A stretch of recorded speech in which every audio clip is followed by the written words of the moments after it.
네, 문재인 대통령이 오늘 박영선, 김현철 두 장관 후보자에 대한 임명을 강행했습니다. 야당은 임명 강행은 독재라는 비판까지 한 상황이라서 오늘부터 시작되는 4월 임시국회 벌써부터 전운이 감돌고 있습니다. 김영준 명지대 교수, 차재원 부산 가톨릭대 교수와 이야기 나눠보겠습니다. 두 분 어서 오십시오. 네, 안녕하세요. 예.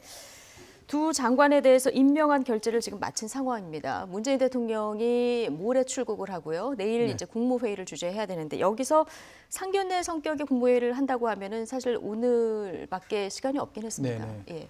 일단 뭐 예고된 수순으로 가고 있는 건 아닌가라는 생각이 좀 들고요. 7명의 장관 지금 이제 후보자 중에 2분 이제 낙마를 했고 이제 3명은 지금 이제 임명을 받았고요. 좀 김현철 통일부 장관 후보자와 이제 박영선 장관 후보자들에 대한 이제 임명안이 아마 오늘 중으로 저는 제가가 나올 거라고 보고요. 그리고 결국 이제 8일 전체적으로 국무회의에 참석을 하게 되는 이러한 수순을 이제 거칠 수밖에 없는 부분인데요. 대한민국에서 인사청문회 제도가 2000년도 6월 달에 처음에 이제 도입이 됐는데요. 2005년서부터 이제 모든 국무위원권까지 이제 확대된 거는 2005년 노무현 정부 시절입니다. 그런데 인사청문회 제도에서는 이제 우리는 특이하게 미국과 달리 청문 보고서가 채택이 안 되더라도 일정 기간이 지나면 대통령이 임명할 수 있는 구조인 거예요. 그러니까 이것이 이제 지난 정부, 뭐 역대 정부, 현 정부 계속해서 이제 나오는 부분이기 때문에 반복되는 오죽하면 이제 문희상 국회의장이 그러면 인사청문회법을 바꿔라. 그러니까 바꾸지 않은 상태에서는 대통령이 임명하는 것이 법적으로는 문제가 되지 않고요. 다만 이제 정치적 부담에 대한 문제를 가지고 이제 논쟁이 벌어질 수밖에 없는 부분인데 저는 좀 안타까운 것은 이제 오늘이 바로 이제 임시국회가 처음 열리는 날인데 이것 때문에 또 이게 파행으로 가지 않을까라는 우려가 굉장히 크다는 점을 먼저 말씀을 좀 드립니다. 네, 인사청문법 개편 안 하면 뭐 이번뿐만 아니라 이후에도 계속 반복될 수 있는 일이기 때문에 이 부분을 좀 짚어봐야 된다. 김영준 교수님께서는 계속 이 얘기를 굉장히 강조해서 해주고 계신데 어쨌든 오후에 이제 임명장이 수여될 것 같습니다. 청와대가 이렇게 임명을 강행한 상황인데 한국당을 비롯한 야당은 전국 파고까지 지금 예고하고 있는 상황입니다. 자, 민주당 반응은 또 어떻게 나오고 있는지 함께 들어보고 돌아오겠습니다. 야당의 반대와 국민 여론은 무시해도 된다고 하는 독선과 오만, 불통 정권임을 스스로 자인하는 것입니다. 박영선 후보자는 이미 드러난 의혹과 위법 사항만으로도 장관은 고사하고 국회의원직을 유지하기도 힘들다고 생각합니다.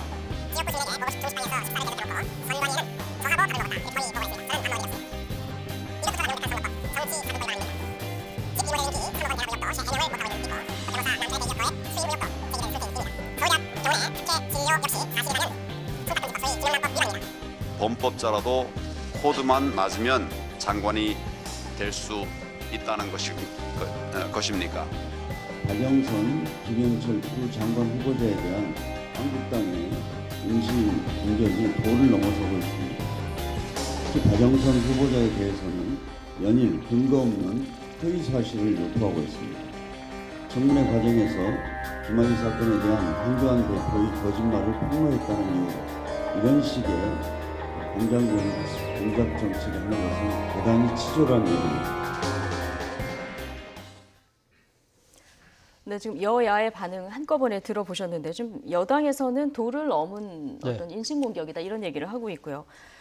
지금 야당에서는 박영선 특히 후보자 같은 경우에 추가 의혹들을 계속 지금 제기하고 있는 상황이에요. 리모델링 의혹, 대납 의혹 이것도 제기를 했고 지금 남편이 박 후보자 영향력 활용해서 뭐 거액의 수임료를 챙겼다 이런 의혹까지 지금 제기한 상황인데 이게 털어서 먼지가 나는 건지 먼지를 내려는 의도인지 어느 게 먼저인지 모르겠습니다.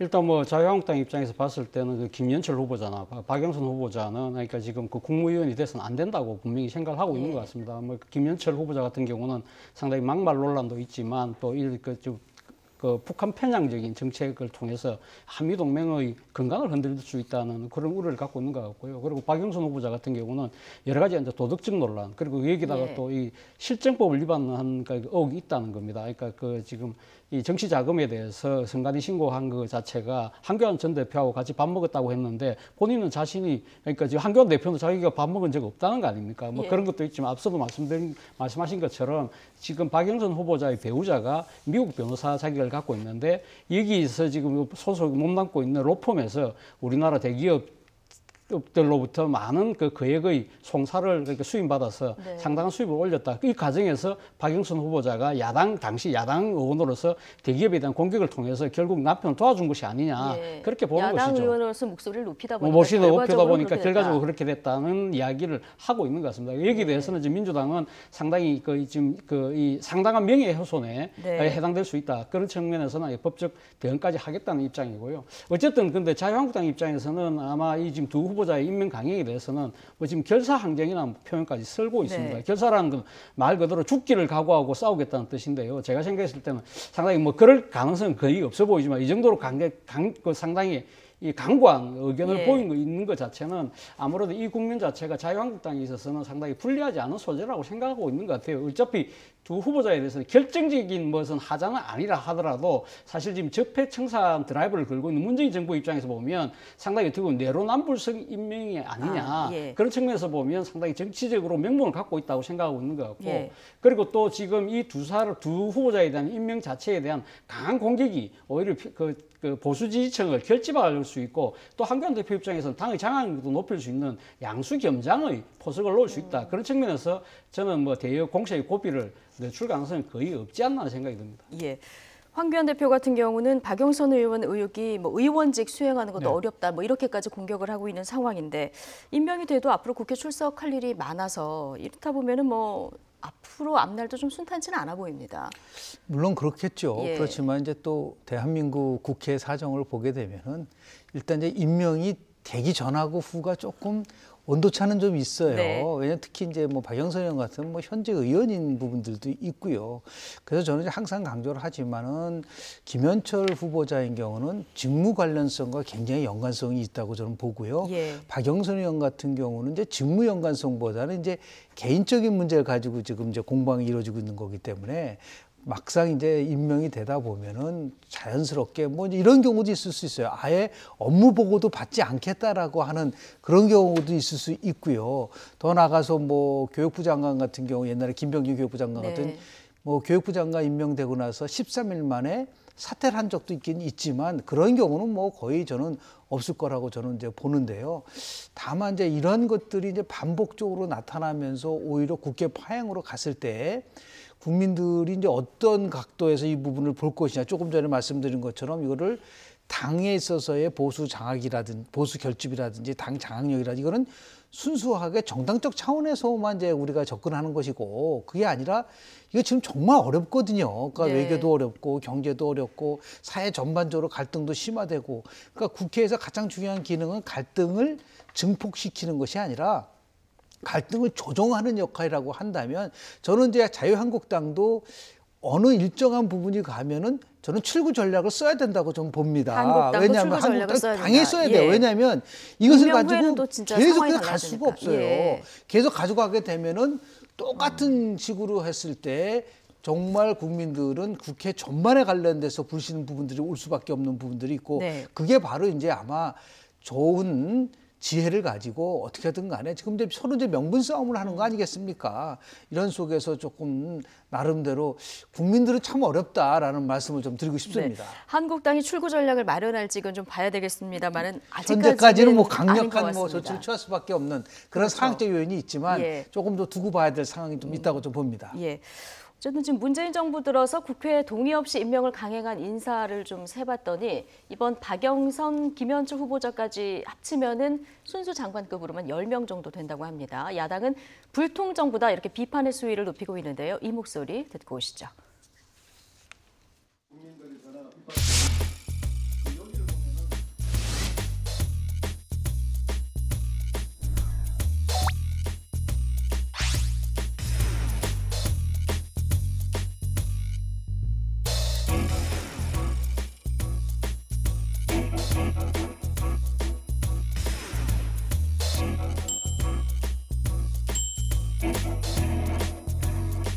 청문 보고서 없이 청와대로 임명이 올라온 강행된 사람 것. 중에서 예, 예. 역대 정권에서 예. 대통령이 임명하지 않은 경우는 단 한 건도 없습니다. 14번째입니다. 문재인 정권 대 민심, 지금까지 14대 0으로 민심의 완패입니다. 내 사람이 먼저라고 임명한다면 저희로서는 대통령이 대한민국과 국민을 포기한 것이다라고 생각할 수밖에 없습니다. 네. 임명 강행 지금 자유한국당 나경원 원내대표는 14명으로 네. 지금 계산을 했는데 뭐 순수 장관급 아닌 뭐 임명 강행까지 다 포함을 한 이런 그렇죠. 뭐 상황인 것 인사청문 같습니다. 대상자를 자, 향해서 그 수치를 따져본다고 카운트를 한다면 뭐 10명이 훨씬 더 넘는 예. 거지만 장관급으로 따질 경우에는 오늘 만약에 두 분에 대한 그 두 명의 후보자에 대한 임명을 강행하게 될 경우에는 10명을 지금 임명 강행하게 강행했습니다. 예. 예. 강행했고 임명장은 오후에 임명장을 임명장만 주니까 수여를 예, 예, 하는 예. 이런 상황인데요. 예. 지금 역대 정부의 임명 강행, 그러니까 국회가 반발을 하는데 반대를 하는데 임명을 강행한 이런 사례들을 좀 비교해서 저희가 그래프로 정리를 해보면 이명박 정부 내내 17명, 박근혜 정부 때 10명, 그리고 지금 현 정부에서 지금까지 10명이라는 거거든요. 교수님 어떻게 보십니까? 인사청문회가 아니라 인사공방회라고 제가 얘기를 했던 기억이 납니다. 인사공방회. 예. 왜냐하면 지금 대한민국의 인사청문 대상은 두 종류입니다. 이제 국회 동의를 받는 대법원장이라든지 국회의장이라든지 국무총리라든지 이런 네. 분들은 이제 실질적으로 인준투표를 받아야 되는데요. 미국 같은 경우는 장관이라고 하도 상임위하고 본회의에서 인준투표를 합니다. 네. 그러니까 이런 문제가 발생될 수가 없어요. 왜냐하면 부결이냐 찬성이냐가 나오는데 우리는 그게 아니라 장관급 인사들 같은 경우에 이제 인사청문 특별청문회 대상이 아니라 인사청문회 대상 같은 경우는 이제 국무위원이라든지 공정거래위원장이라든지 경찰청장, 국세청장, 뭐 KBS 사장 등 많아요. 네. 이런 분들에 대해서는 청문 보고서 채택 여부만 지금 청문회법에 돼 있기 때문에 이것이 결국은 대통령이 마음만 먹으면 얼마든지 임명할 수 있는 구조란 말이죠. 예. 저는 노영민 비서실장이 저렇게 얘기하는 건 저는 실수라고 좀 봐요. 왜냐하면 아니 MB 때 17명이고 박근혜 때 10명이고 28명이 됐을 때 그때 야당이 뭐라 그랬어요?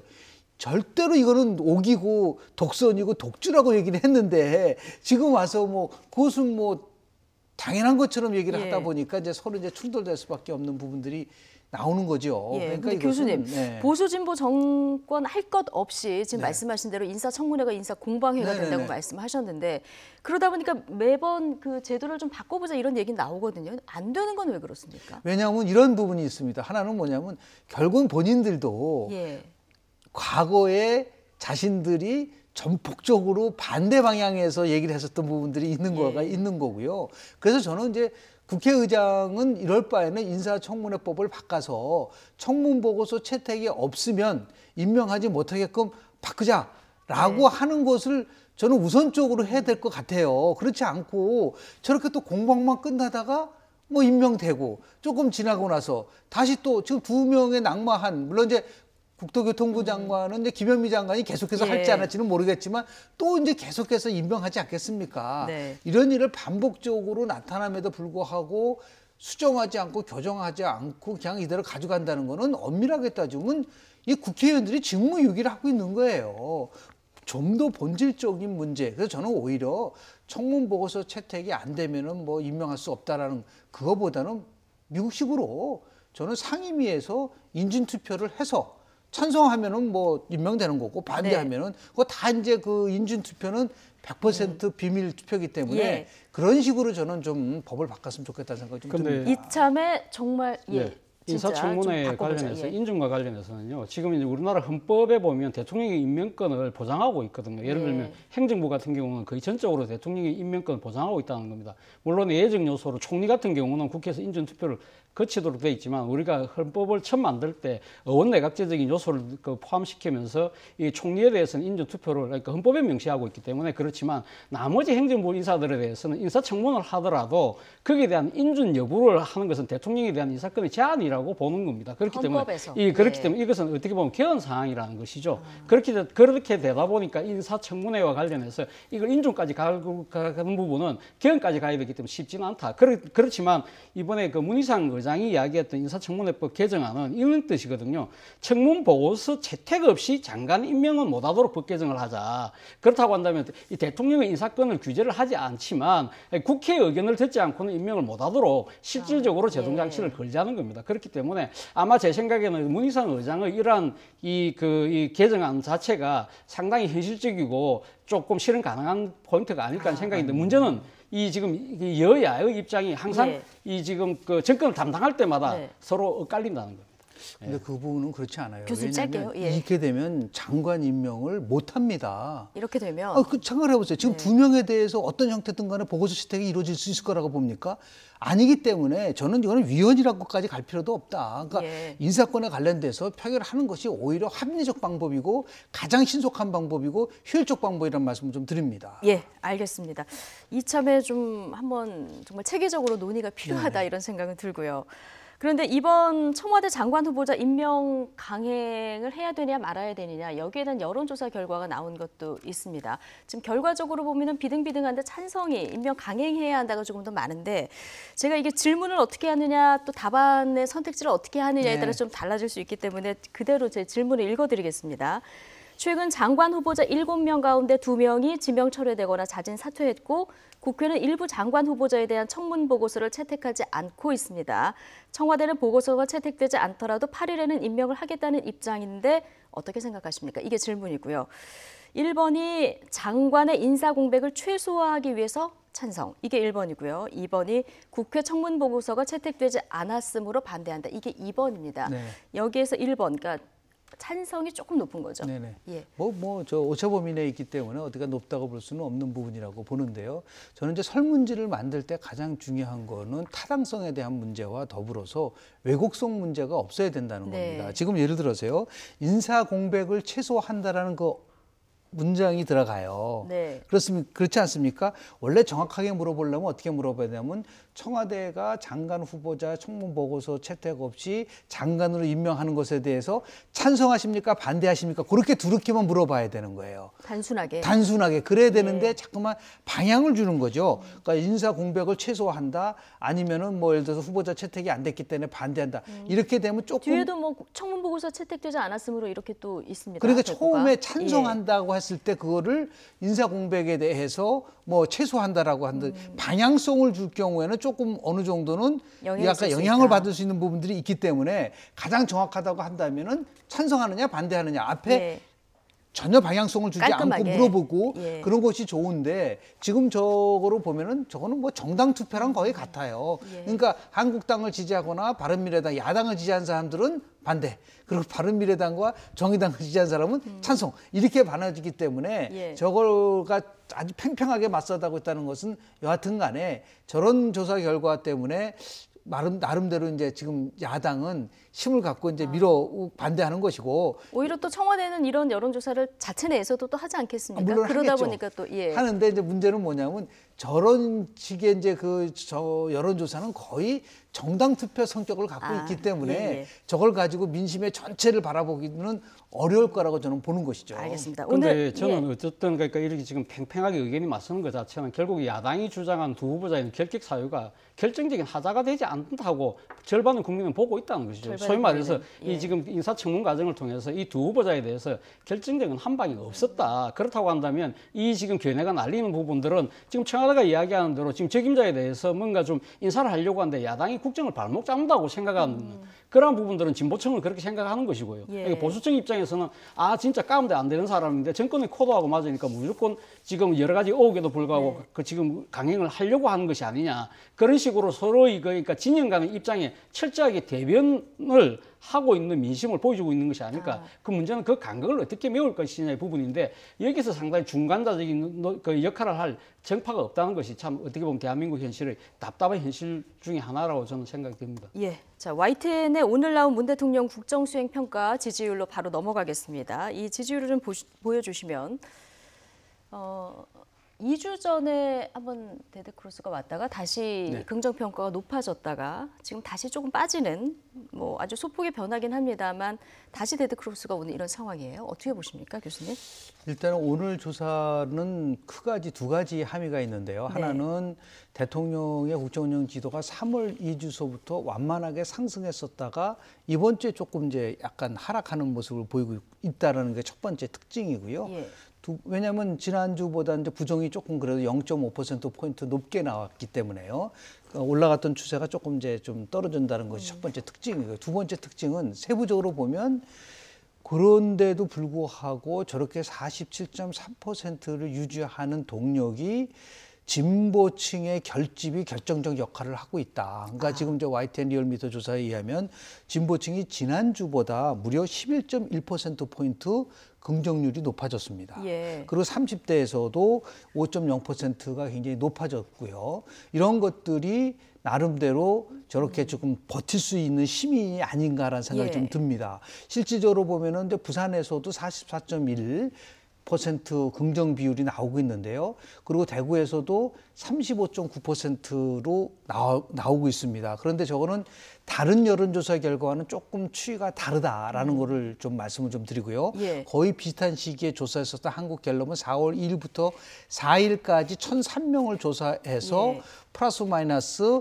3.1%의 표지 오차를 갖고 예, 저희가 준비를 있는데요. 했는데요. 예, 저기서는 굉장히 그 다른 방향성으로 나타나고 있거든요. 그러니까요. 부정이 49% 그리고 긍정이 41%인데 저 부분에 있어서 결정적 역할을 하고 있는 것이 실은 한국갤럽에서는 TK에서의 지지율이요 25%밖에 되지 않습니다. 아, 예, 그리고 지역별로 봤을 예, 때. 지역별로 PK에서는 37%밖에 안 된다는 거죠. 그런데 조금 전에 지금 YTN하고 리얼미터에서는 상대적으로 지금 한국갤럽 조사보다는 조금 굉장히 높게 나오는 부분들이 네. 있거든요. 그리고 또 실질적으로 학생 부분이라든지 20대에서도 두 여론조사 기관하고 조금씩 좀 차이가 좀 나옵니다. 그러니까 예. 전반적 추세는 뭐냐면 대통령의 지지율이 지금 조금씩 하락하고 있고 한쪽에서는 아주 심한 데드크로스가 나왔었고 지금은 이제 오늘 YTN 리얼미터 조사는 비록 부정이 좀 많아도 이건 오차범위이기 때문에 거의, 데드크로스라고 예. 얘기하기가 거의 네네. 없습니다. 저희 비슷하지만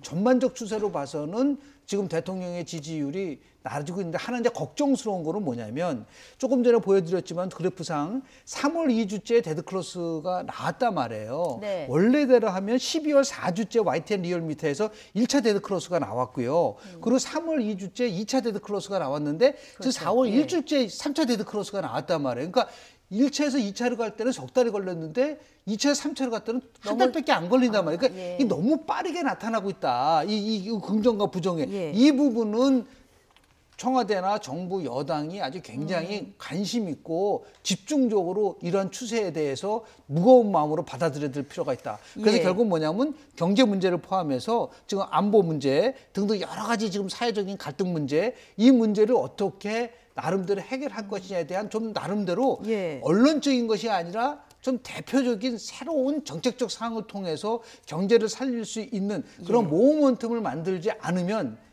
저는 걱정스러운 게 30%로 떨어지게 되면요. 예. 굉장히 어려움에 봉착될 수 있는 부분들을 좀 아마 지켜봐야 될 거라고 저는 봅니다. 예, 갤럽 여론조사대로 보면은 교수님 지금 말씀대로 30%대로 떨어지는 애 많으냐 이게 굉장히 중요한, 부분이 될 수 있는데 아주 굉장히 중대한 지금 시점에 와 있다고 보는 예, 거죠. 어쨌든 YTN 여론조사 결과로 보면은 조금 진보층 결집하고 있는 이런 네네, 모습도 그렇습니다. 보이기 때문에 네네. 추이를 좀 봐야 되는데요.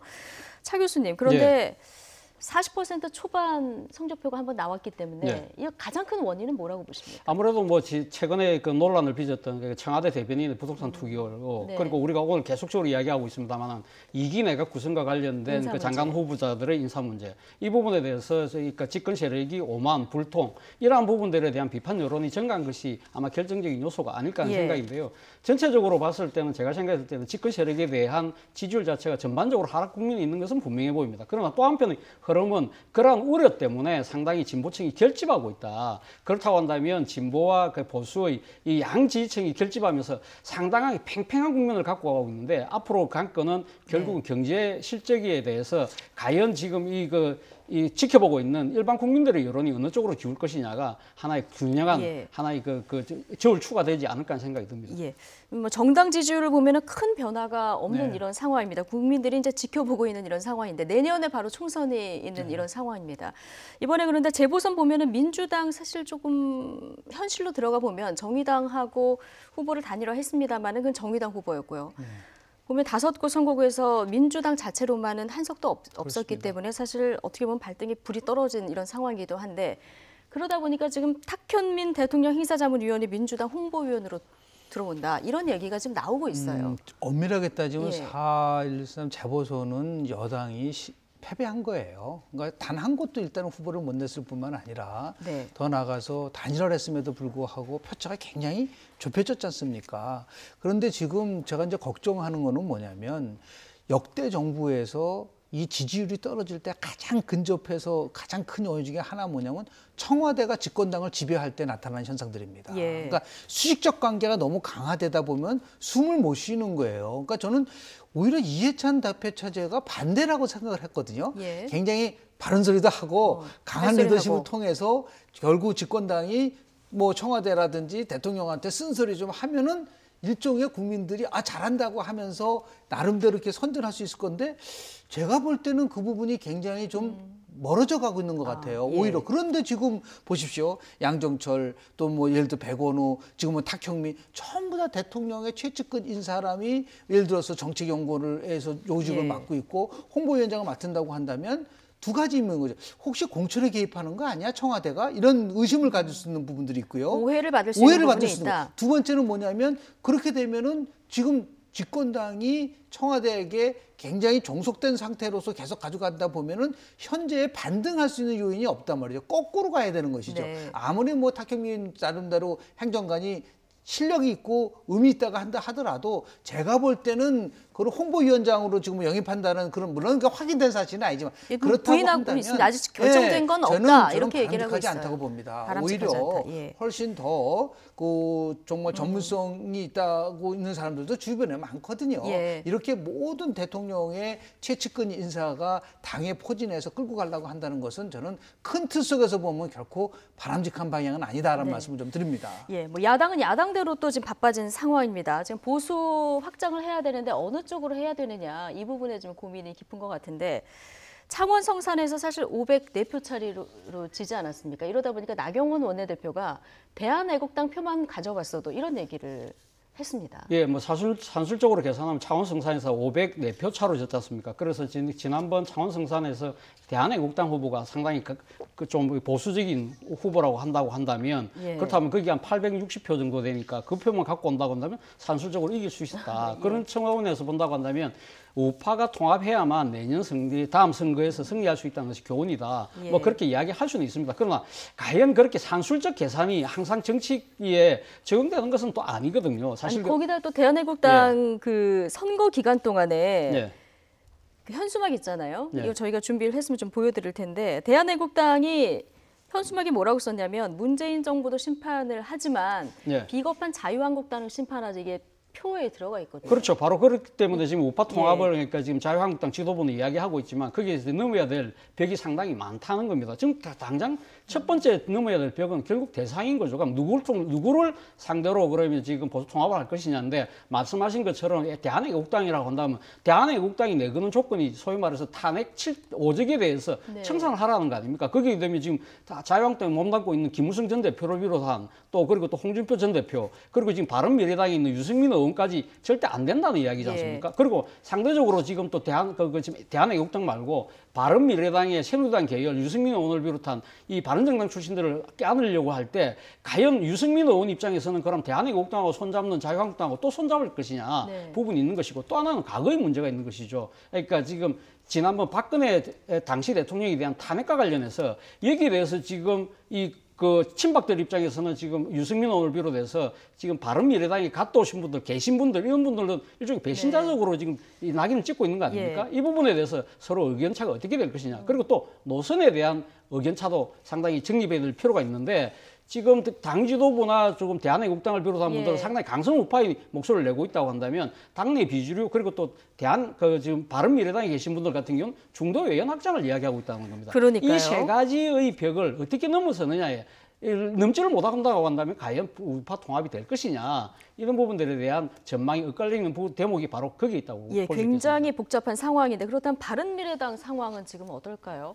보수 정계 개편 논의 어떻게 보면 바른미래당의 진원지라고도 할 수 있는데 이번 선거 이후에 이현주 의원 징계 문제로 지금 당내 갈등이 최고조입니다. 불화에 씨앗이 되고 있는 이현주 의원 징계 이후에도 지금 발언의 수위를 계속 높이고 있는 이런 상황인데요. 차현주 앵커의 앵커 리포트 보고 돌아오겠습니다. 손학규 바른미래당 대표를 향해서 찌질하다, 벽창호다, 공개 비난했다가 당원권 1년 정지에 중징계를 받았던 이현주 의원. 이번에는 당 지도부를 비난하고 나섰습니다. 당을 위해서 쓴소리를 했는데 보복으로 돌아왔다는 겁니다. 이현주 의원은 자신의 SNS를 통해 자신들의 정치적 입지를 위해서 보수표를 분열시킨 손학규 대표의 행태가 찌질하다고 했는데 문제가 있습니까? 라면서 목소리를 높였습니다. 이 의원은 또 보수 야당으로 분류되는 바른미래당이 자꾸 좌파 이중대 정당으로 전락해서 민심과 정치 지형을 왜곡하는 게 안타깝다고 비판했습니다. 바른미래당은 보궐선거 참패 이후 당내 갈등이 심해지고 있죠. 콩가루 정당이다. 이제 깨끗하게 갈라서자라는 공개 발언까지 나온 마당에 이현주 의원의 중징계로 대립이 더 격화되는 모양새입니다. 하태경, 이준석 최고위원을 비롯해서 바른정당 출신 의원들은 이 의원에 대한 징계가 너무 심하다는 입장인데요. 바른미래당발 정계 개편이 예상보다 빠르게 진행될 수 있겠다는 전망도 나오는 가운데 내가 생각하는 옳은 길을 가겠다던 이현주 의원이 정계 개편의 기폭제 역할을 하게 될지 관심이 쏠립니다. 이현주 의원은 이에 대해서 이렇게 말했는데요. 마지막으로 들어보시죠. 우리 당내에서 이제 저하고 같은 생각을 가진 사람이 있고요. 또 네. 그렇지 않고 지난번에 패스트트랙 관련해서 예. 우리가 이렇게 이중대 역할을 해서는 안 된다라고 예. 서명하신 분들이 계시죠. 예.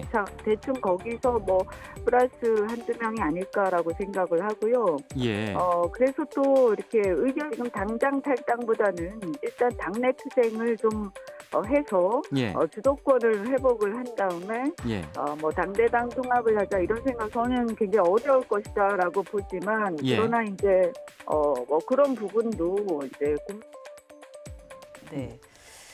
이현주 의원 발언의 수위를 계속 높이고 있는데 네. 어쨌든 지금 당장 탈당보다는 당내에서 투쟁을 해서 주도권을 회복해 보겠다 이런 네네. 얘기를 하는데 지금 바른미래당에서 나온 얘기를 들어보면 이제 이게 같은 당인가 하는 얘기들이 많이 나오거든요. 맞습니다. 예. 네네. 그러니까 정당 내에서 지금 내용이 이제 깊어지고 있는데요.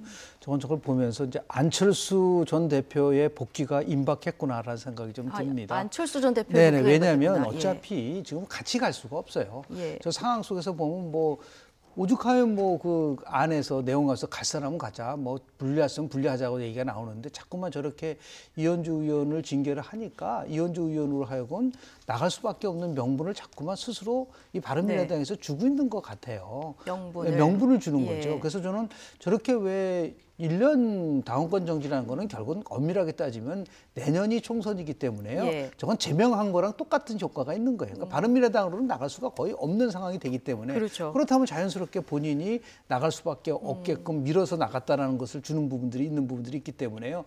이제는 정말 저 바른미래당에서는 진보와 보수가 지금 통해서 개혁 정당을 만들고 보수 정당을 만들려고 한다고 하는데 보수 정당의 이미지를 갖고 있는 분들은 하고 진보에 있는 부분들 특히 그 안에 또 문제가 이 호남 출신의 의원분들이 계시잖아요. 이분들이 또 민주평화당과의 관계 속에서 또 정계 개편 얘기가 나오고 아주 복잡한 고차원적 방정식이 이루어지고 있는 부분들이 있어요. 그런데 중요한 것은 뭐냐면 바른미래당이 그동안 보여줬었던 여러 가지를 보면은 실험은 실패했다. 왜냐하면 지금 보십시오. 창원 선거에서 정의당보다도 적은 득표를 했다라는 부분들하고 그리고 각종 정당 지지도에서 정의당보다 훨씬 낮은 지지를 받고 있단 말이에요. 그러니까 좀 심각하게 이 문제와 관련돼서는 다시 한번 결국은 해초 모여를 할 수밖에 없는 구도로 가고 있잖아요. 그게 우리가 말하는 어쩔 수가 없다. 정계 개편인데 그 부분 속에서 결국은 방향타 역할을 할 사람은 저는 안철수 전 대표가 조기 결국은 귀국을 해서 이 문제를 수습하지 않을까라는 생각을 이렇게 좀 당내 합니다. 잡음이 여러 가지로 나오는 걸 봐서는 안철수 전 대표의 복귀가 임박했다. 이렇게까지 지금 해석을 해주셨는데요. 어쨌든 이번 보궐선거에서 참패를 하다 보니까 손학규 대표의 책임론도 지금 당내에서 계속 불거지고 있는 이런 상황입니다. 하지만 손 대표 여기에 정면 돌파를 택한 것 같습니다. 이야기 들어보시죠. 지금 당 체제를 뒤바꾸려고 하는 사람들, 손학규를 끌어내리려고 하는 사람, 그 의도가 뭔지 나는 너무나 여러분들이 다 압니다. 자유한국당 나온 사람들이 어떻게 당세를 모아갖고 거기 가서 다시 뭐 통합한다 이런 얘기를 하겠어요. 그건 절대 용인 못합니다. 지금 기다렸다는 듯이 그 선거 지지율이 떨어진다고서는 바꿔라? 어림없는 소리입니다. 나는 우리나라 정치가 이러한 권력 투쟁에서 좀 벗어나자 이 얘기고. 네. 지지율 떨어진다고 대표 바꿔라 이거 어림없는 소리다. 손학규 대표 이렇게 얘기를 하고 있습니다만은 지금 바른미래당의 바른정당계 의원들 오늘 최고위원회의 모습을 드러내지 않았거든요. 그리고 네. 내년 총선 손학규로는 안 된다. 조기 전대를 하자. 이런 네. 주장을 지금 끊임없이 하고 있는 상황인데 자, 여기 또 민주평화당은 민주평화당대로 변수가 있어서 굉장히 셈법이 복잡해진 이런 맞습니다. 상황이에요. 지금 아무래도 지금 자유한국당에서 야권 통합을 이야기하고 있지만 또 바른미래당에서 오히려 저는 신호탄이 먼저 쏘아 올리진 기분이 아닐까 하는 생각인데요. 사실상 지난번 최고위원 상황을 본다고 한다면 지금 바른미래당은 심리적 분단 상태다. 심리적 분단 그렇다고 상태다. 한다면 현실적 분단 상태는 시간 문제라고 볼 수 있는 것이죠. 그럼에도 불구하고 손학규 대표 입장에서 지금 현재 움직여서는 안 된다. 지금 만약에 이 각자 도생식으로 움직일 경우에는 결국은 다 거대 정당으로 지금 빨려 들어갈 수밖에 없다. 움직인다 하더라도 같은 세력 대 세력으로 움직여야만 네. 자신들의 정치적인 지분을 가질 수 있다는 생각을 아마 갖고 있는 것 같아요. 내년 총선이면 뭐 다 그렇죠. 총선 때 다를 거다 이런 얘기를 하고 그리고 있는데요. 또 지금 예. 이 바른정당 출신계는 자유한국당과 뭐 여러 가지를 타진할 수 있겠지만 그러나 국민의당 계열 같은 경우는 지금